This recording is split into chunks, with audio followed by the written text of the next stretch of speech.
السلام عليكم، ازيكم حبايبي؟ عاملين ايه يا ولاد؟ النهارده اخباركم ايه؟ ان شاء الله نعمل مع بعض النهارده ايه طريقه عمل الكسكسي، ونزلته لكم زي ما انتوا قلتوا، زي ما طلبتوا حبايبي اهو. نزلت لكم الطريقه دي. اول حاجه انا معايا 4 كيلو من الدقيق، حطيت عليهم رشه ملح. طبعا احنا المقادير مش مشكلتنا، لان احنا مش مشكله، يعني مش مشكله مقادير. لا، احنا ايا كان جايبه كيلو 2 3 4 مش مشكله. احنا معانا طبق مليان ميه اهو، الدقيق هياخد على قد ما ياخد. تمام. طبعا انا كنت بحط لنفسي الميه، بس ايدي هتتبل، هتشيل الدقيق يبقى عجين، مش هينفع. في ايه دلوقتي كده بتحط لي بالطريقه اللي انتوا شايفينها كده. بصوا، بترشي لي في كل مكان، مش بتحط في مكان واحد. وانا ايدي زي اولاد زي ما انتوا شايفين كده، مش بدي للميه فرصه تتجمع في مكان واحد، لان الميه لو اتجمعت في مكان الدقيق هيكلكع منك ويبقى عجين. فلازم بصي حبيبتي بالطريقه اللي انت شايفاها دي كده، الدقيق بيبرم معاكي، بيلف معاكي عشان يتحول بقى ايه بعد كده لحبيبات كده، ويبقى جميل قوي معاكي. ما تقلقيش خالص، بس اتبعي الخطوات واحده واحده. بصوا حبايبي، طب امتى نقول هو هستكفى كده ميه ومش عايز ميه تاني؟ انا هفضل احط ميه كده، الدقيق هتلاقيه تقل معايا. الدقيق كان خفيف، دلوقتي بصوا بدا تقل معايا خلاص، باجي ارفعه تقل معايا، خد لدراعي تقل بقى واضح جدا. دي اول علامه من ان هو خلاص كده على وشك ان هو كده ايه خلاص. انا كده شايفه الطبق ما فيهوش ريحه الدقيق خلاص، كله مبروم. شايفين الدقيق عامل ازاي يا ولاد؟ اهو بصوا الطبق فاضي ازاي، الحته اللي باينه من الطبق ما فيهاش دقيق. يبقى كده تمام.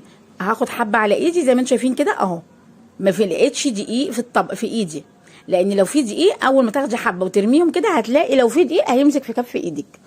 يبقى كده تمام، مش عايز ميه تانية. بصوا تاني خطوه بقى يا ولاد، لازم الكسكسي يتفرك معاكي كده كويس قوي بالطريقه اللي انت شايفاها دي، لحد ما تلاقيه كله برم معاكي كده، وحبب بقى ايه عباره عن حبوب حبوب كده.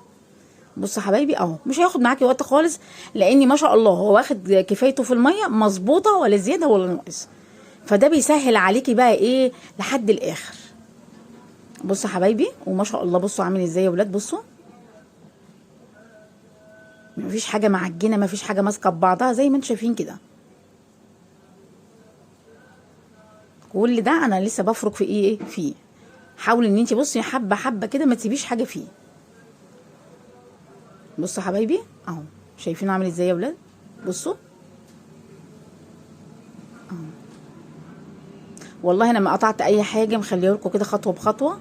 طبعا هنا انا ايه الحله اللي هيستوي فيها الكسكسي، الجزء اللي تحت بيتحط ربع الحله ميه يا ولاد، والجزء اللي فوق لما اخلص هحط فيه قماشه واحط الكسكسي بتاعي فيه. بس اهم حاجه انا هحط الحله لازم الميه تكون بتغلي، اوعي تحطي على ميه بارده، وتحطي ربع الحله، وتتاكدي ان الحله مش المصفى مش طايلها ميه لا يعجن منك. هنا بقى حبيبه قلبي اول مرحله بص كده، هنزله كده على الغربال دي كده اول مره، لان احنا هنرده مرتين. دي اول مره. كل اللي انا فرقته دوت وكنت شغاله فيه دلوقتي هاخده اعديه على الغربال زي ما انتم شايفين كده لحد ما نخلص. طب بصوا حبايب قلبي، كده انا خلصت خلاص اهو. جبت الشاشه بتاعت الكسكسي مخصوص، انا بغسلها وبشيلها، لما اجي استعملها بجيبها تاني. دي انا مشتريها مخصوص من عند الراجل كده، بتجيبي متر كده وتخليها عندك، او متر وربع. بصوا حبايبي اهو بالشكل ده. بصوا اهو، لسه في تاني قدامي.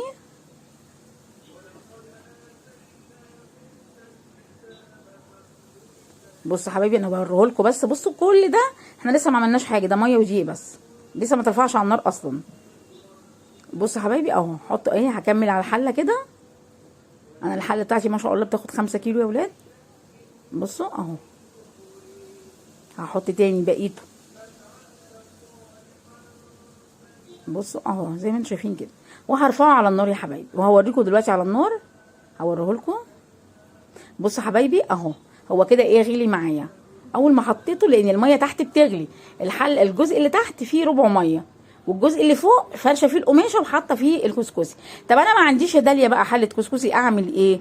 هتعملي ايه يا حبيبتي؟ هتجيبي مصفى تحطيها على قد حله عندك، والحواجز اللي بين المصفى والحله لفي عليها حته قماشه فيها عجين، سدي البخار اللي طالع بس كده ولا يهمك. اهو كده استوى يا حبايبي معايا. هنبدا بقى يا ولاد. بصوا هنفككه بقى من بعضه كده وهو سخن كده بالطريقه اللي انتم شايفينها دي. اول ما ينزل بصي حاسبي عشان ايدك بس بالراحه. المهم ان انت بصي تفككيه كده عشان هو لسه سخن، عايز يتفكك من بعضه.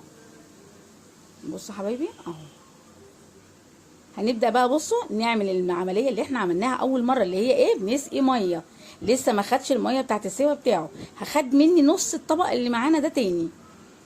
شايفين الطبق اللي فيه الميه اللي ايه بتحط منه؟ خد نص الطبق تاني. بصوا يا ولاد، برضه هقول لك تعرفي ازاي ان هو استكفى ميه ولا لا. بصوا يا ولاد، بسم الله ما شاء الله عامل ازاي، ولسه ينزل في الغربال تاني. بصوا، ما احنا عملناه مره بنعمله التانيه بس كده، مش هنعمل تاني. بصوا يا ولاد، هتلاقي كسكسي تقل معاكي تاني، تقل، تقلبيه كده تلاقيه تقل، شرب ميه. بصوا حبايبي، بصي وهي بتحط الميه انا ما بديش للميه فرصه تثبت في مكان. شايفين يا حبايبي بالطريقه دي؟ بصي بقى، هتمسكيه كده تلاقيها بصي كرمشت معاكي كده، اتكومت كده، بصي كده تعرفي ان خلاص كده هو مش عايز ميه تاني. عرفتوا حبايب قلبي؟ لكن لو انت ضميتي كده ولقيتيها دي كانك ما عملتهاش بتتفك تاني، لا يبقى كده لسه هو عايز ميه. تمام كده؟ بصوا حبايب قلبي بقى هنعمل ايه؟ هنبدا تاني نعديه على الغربال للميه للمره التانيه، ونحطه في الشاشه ونحطه على النار بقى عشان يكمل السوا بتاعه. بس لازم نعديه على الغربال مع الغربال مره كمان. المره دي بقى بيديكي تخريزه جميله كده وبيبقى تحفه. عايزه اقول لكم يا اولاد ان ريحته قلب الدنيا.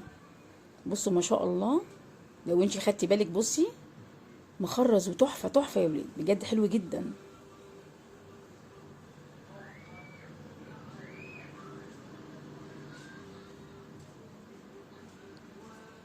اهو خلاص كده انا نزلت كله في الغربال. وعلى فكره ما بياخدش وقت والله كتير يا حبايبي، وانت لو هتعملوا مش هتعملوا كتير، انا كنت عامله ما شاء الله كتير.